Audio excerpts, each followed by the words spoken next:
Naija Live TV, streaming from Yenagoa, the Bayelsa State capital. Welcome to Stories Making the Rounds with me, Gracious, Fenana, and Host Victor Eulogy. It's great to have you on the show this beautiful afternoon.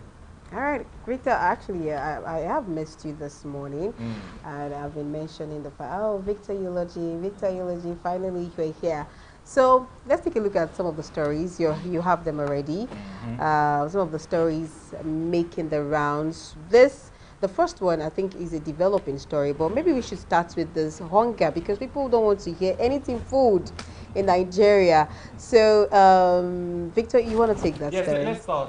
let's start off with Adams Oshiomhole, APC chieftain and former governor of Edo State, Senator Adams Oshiomhole, who has said the economic reforms being implemented by the Tinubu administration are yielding results. So much that food is now cheap, and that Nigerians are even complaining about the food being too cheap. Oh, that's the part for me. He spoke in an interview with a channel's television presenter. This was on Tuesday. Oshiomhole said, the truth is that the APC government promised reforms, in fact, radical reforms, and they have pursued the promise to the letter. Now, these were his words. He said, have you gone to see people complaining? There are Nigerians who are complaining food is becoming too cheap. How on earth? Gracious, I That people would... Is there anywhere in the world that people where complain people will say food is too cheap? Anywhere in the world, even in the US, that people will say that, oh, food is very, when it comes to certain food, they are very cheap here. You will never hear them say too cheap. The word too cheap was what just got my nerves. Now, I want to know where he got his statistics from. Has he gone to, in fact, he should come to Swali markets. Okay, go to some rural market, go to markets around his own state, Edo State, and ask around, or is he getting this report from his mates who will go to the market with the money they give to them? Those are people like them, they shop with, hard currencies now. So maybe the cooks he has in his kitchen are the ones going to the market and coming back to telling that, oh, food is now too cheap. Because I don't think he got his statistics from the Naija of the Nigerians. How on earth a Nigerian would tell you, even though some persons actually, no doubt, accepted that, oh, this past Christmas, the food price just remains stable. It was just no addition, that ordinarily in every Christmas you always experience hike in food commodity, but the 2025 December came with something really flexible, and that food was not expensive. That's what I heard, but nobody ever says something like, oh, food is now too cheap. What does he even mean by too cheap? Currently, Nigeria's minimum wage cannot buy you a bag of rice and a bag of beans. Okay, Nigerian minimum wage cannot buy a bag of beans. If it can purchase a bag of rice, it cannot buy you a bag of beans. And even the bag of rice that you can purchase with that money, most of the rice, local rice that has sand. Sand, yes. So, people like Adams Oshiomhole are people who are not in touch with reality. Exactly. You know, when he was the governor, I remember then when he was the governor and he was on the streets at that time, and this woman who was doing street trading had approached him and he told her to go and die. You know, I feel Adams Oshiomhole is not in touch with realities of life, because even in the US, in Canada, in some developed parts of the world where you have cheap things, especially in December when they do sales, because in other parts of the world, in December, things become cheaper. They do sales. In Nigeria, things become more expensive in December. You know, but even in those parts of the world, nobody complains and says, "Oh, food is too cheap," because food is one of the most essential commodities. You know, one of the one of man's biggest needs. Yeah, In I'm fact, telling if you you. don't have food, everything else is useless. It's useless. So please, Adams Oshomole, you said we should go and ask people. Okay. Please, you go and ask people. Go and ask people. I Leave mean, your house. when last did you Enter those drive down communities. to those communities? In Edo When last State. in Edo State And ask. to ask what is happening? What is happening? Just go. If you want to disguise, fine. If you don't want to disguise, but just try. Don't wait for your maid or someone to come and tell you that, oh, I went to the market today, and the prices of things are now way better off than the ones we used to have. We had some weeks or months back. People, you're rich people, so you always, sometimes you even want to shop with hard currencies. Then you come tell us that, oh, Nigerians are now saying that food is now too for me, too cheap. Too cheap. That's gracious. You know, I feel like we're addressing this too calmly. No. This is an insult. It's an insult to Nigerians. It's an insult to the everyday struggling Nigerian. This is you playing on the sensitivity of Nigerians. This is you telling us that we are foolish. That if we think food is expensive, it means we don't know what we're saying. I mean, even up until now, people are being arrested. Go to Okaka prison. I think the last time I visited there, someone was there because he stole bread. And what? And then yet you still say that food is too cheap. If food is too cheap, I don't think anybody will want to go and steal any. That means we're saying that 10 naira can now afford food. Today, some persons cannot even use 10 naira. That is how it should be. That currency, Jesus. Gracious, are you calling 10? Even 15 naira 15 naira is almost useless.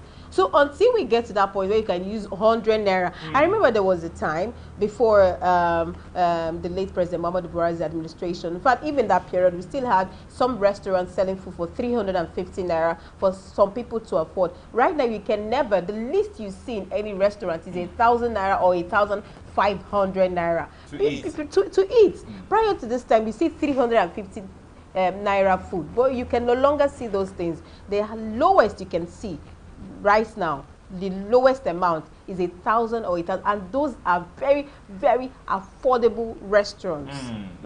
Affordable. Very affordable restaurants. Okay, well, gracious, let's also inform our dear viewers this afternoon that the U.S. government, that's the United States of America, has waded into the recent development in southern Kaduna, where in Kurdmin Wali community, where about 177 persons were abducted.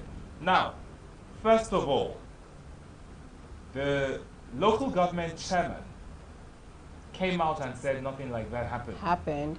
The state commissioner of police said nothing happened. There was no kidnapping. There was no abduction.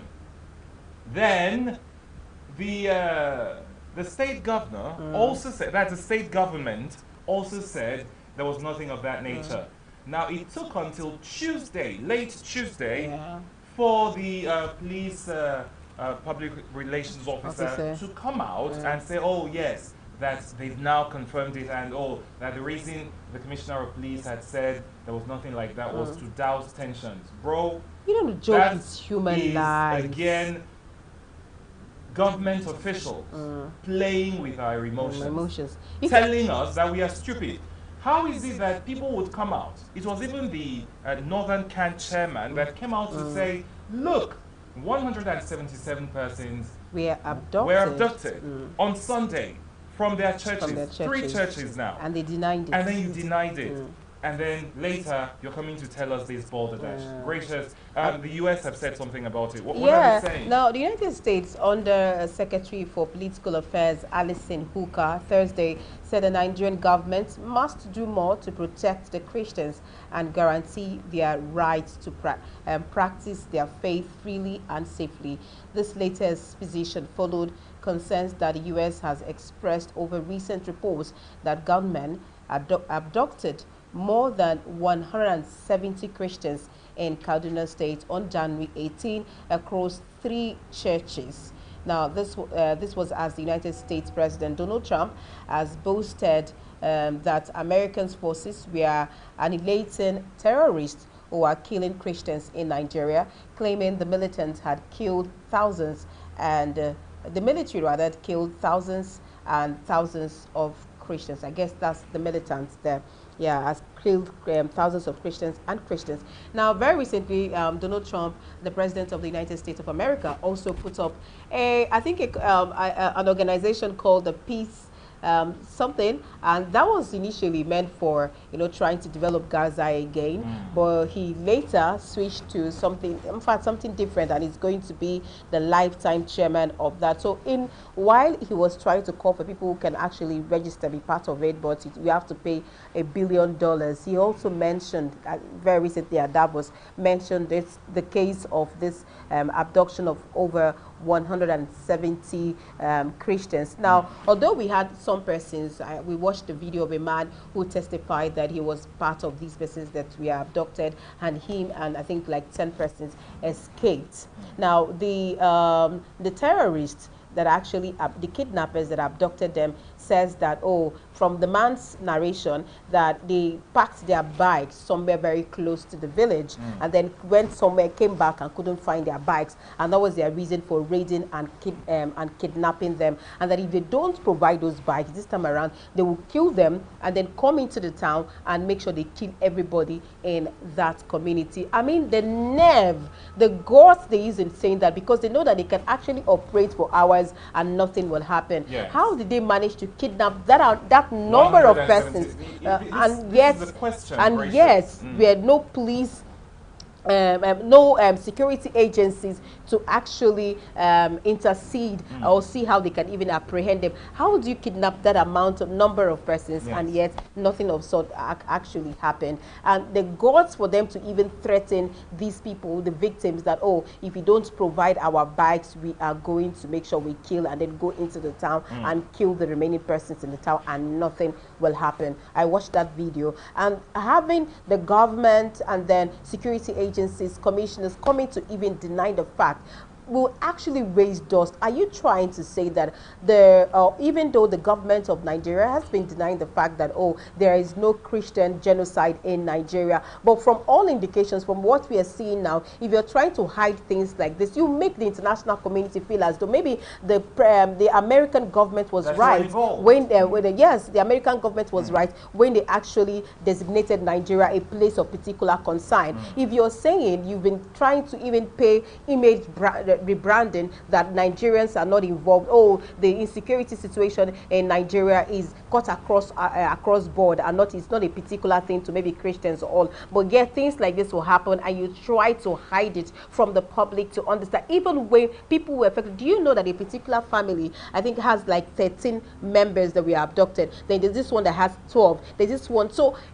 there are families that their entire families were abducted, and you still want to try to play politics or words with things that are happening until the government is ready to embrace and accept what is going on and see how they can stand toe to toe or even do way better than these terrorists. It will be a difficult thing to see that the country will eradicate the history of terrorism and all if you can see things like this happen in the media. Because what is the reason, the essence of you coming out to deny and then later accept? Although the Governor Uba Sani actually said that he's going to take the blame, that they did not make their findings well before releasing a statement that there was no such thing as abducting 170 persons or more than 170 persons in that community. Gracious, it is not enough to take the blame. It is not enough to say, and he has promised to make sure that all of the abducted church members are released. It is not enough. Now, that very community, an indigene of the community said, just about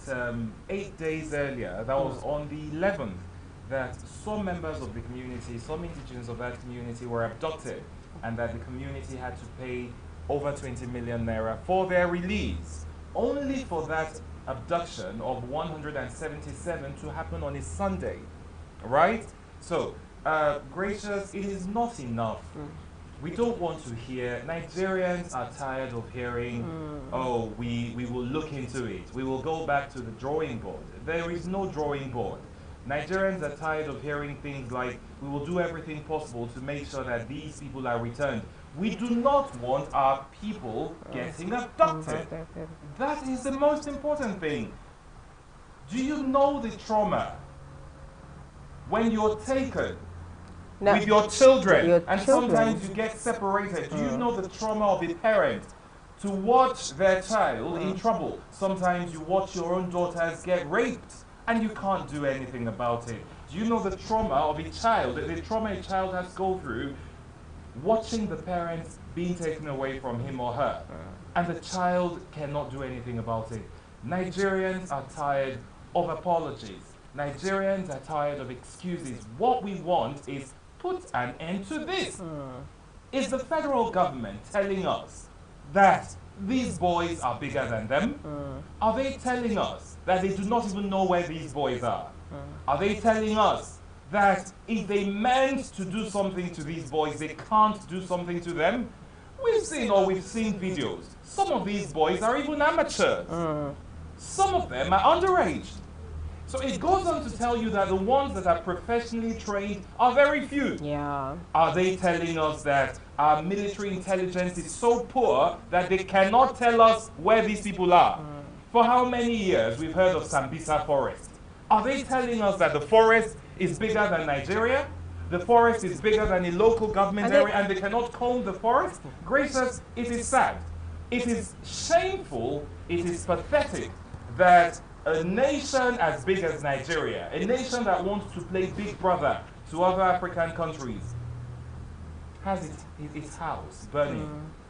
For years. For years. And then, Victor, why and you cannot put out the fire. I mean, why you even mention some persons paying for ransom? No, those people were even fortunate enough to have the ransom to pay. Yes. How about families that if they finally request for ransom and they don't even have, they can't even raise the money to do that? I remember the immediate past governor of Kaduna State, that's Nasri El-Rufai, who was saying that, oh, he was going to criminalize anything of, oh, you're trying to pay ransom to terrorists, or there shouldn't be any ransom to terrorists. But people were tired of having their relatives kidnapped at the end of the day because they cannot provide, or because of laws like that, they will end up, you know, killing these people. So families started looking for ways to raise money to pay for ransoms. And that's one thing for the government to say that, okay, we are taking the blame. The next thing is, oh, since you've accepted, since you say that you're going to take a look at, you know, making sure that these people are released without getting hurt. Let's see what the remaining this week will hold. I mean, the week has come to an end already, but yes, family members, you can imagine an entire family being kidnapped, and for people who has actually had that experience, that harrowing experience, if they start giving you, detailing how they went through, where they are taking them from different forests to another, how you walk from very long miles distance before they eventually take you to a particular spot to rest, your leg everywhere, bruises and all. If they start narrating their very horrible stories of kidnapping, you feel pity for them, even though they eventually make come back home. Well, the allegations from Nigerians, many Nigerians, have been or has been that the government is aware of what is going on. That the government knows a thing or two about these terrorists. Yes, you've declared them terrorists. That is not enough. What Nigerians need is have them dealt with, have them arrested, have them prosecuted, and if there's a need for you to even have them destroyed, please do. Please do. Not even trying to bring them, integrate them. Integrate them. I know. You cannot integrate. And the worst place to even integrate them is the military. In the military. Because we've had all sorts of reports that these people are the ones sabotaging the effort of the military. Because how do you even expect these people to completely repent? I mean, I know this is movies. When they've done a business, what they do is as though coming to, you know, play an informant role in the military. When this present minister for was it Musa actually came in, Minister for Defense came in, Christopher, he stated clearly that there will be no pardon for any terrorist that is being arrested. And if you have a relationship with terrorists, you're trying to bring them, or, you know, very recently we saw in Katsina State where bandits will come with their rifles and other ammunitions and having with government officials on peace deals. There will be no Do you know peace for the these most people. shameful one was the one where they came and gave the government conditions I'm telling and you, said, mind your business and it's we will been mind our business. it's been going on in How, casino how states dare and you? Now, like, what sort of audacity. can people have, can criminals have to So- tell the government, look, we are here now. As long as you stay in your lane, We'll stay in our lane. day your day, So, make would I they day make- my day. No, that's So that's the nonsense. thing is, having these people come into society again after all they have actually done to families, and you feel like, oh, they've changed and they're going to change completely, is almost impossible. It is almost impossible. Anyways, we'll come back to the States. We've actually we talked about it a few days back. Even yesterday, still highlighted some parts of the story. The Bayelsa State Police has confirmed the arrest of 4 persons in connection with the death of Mr. Clever Abadi, an Ekel community indigene. Well, let's not bore you with the story, all of it. But yes, like you heard, the Bayelsa State police has confirmed the arrest of persons that were involved. Gracious, yeah. We'll give the full details of this very story when we return from this short break. Thank you for Yes. staying.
Thank you so much for staying with us. This is Stories Making the Round on Naija Live TV International.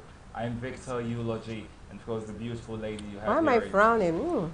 Or maybe you needed me to call you Gracious. beautiful first. Oh my gosh, gracious. I mean, that word beauty, we all want it, women. What is beautiful in what's beautiful woman in his own language? Since was Ibiere. streaming from Bayelsa. Ibiere. So can I call you Ibiere? Yeah, that's my Oh. name. Gracious Fenana is my name. Thank you once again for joining Naija Live TV broadcast. Okay, stories making the round. Let's update you. Now, a couple of days ago, we brought you a story that a young man was killed in Swale as a result of an argument that ensued between him and Northerners.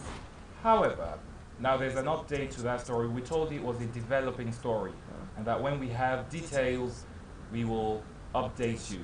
And the Bayelsa State Police Public Relations Officer, in the person of Musa Mohammed, yeah. Musa Mohammed, has come out to say that it was not Northerners who killed the young man, that it was that 4 suspects had been arrested, and only one of them is a Northerner, and that it was a case of an argument, normal arguments that happen, and that people should stop spreading rumors that Northerners are going about killing indigenes of Bayelsa State. The late young man now, the deceased, was believed to be somebody who dealt in Bag of yes, cement. yes, selling bags of cement, cement and all of that, and that they had an argument.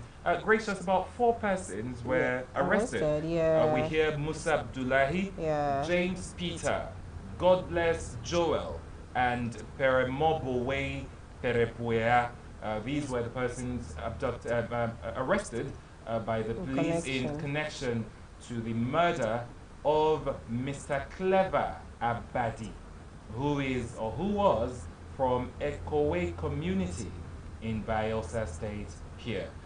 Gracious, let's even leave whether it's Northerners or not. But see, among the arrests, there was a Northerner. Yeah.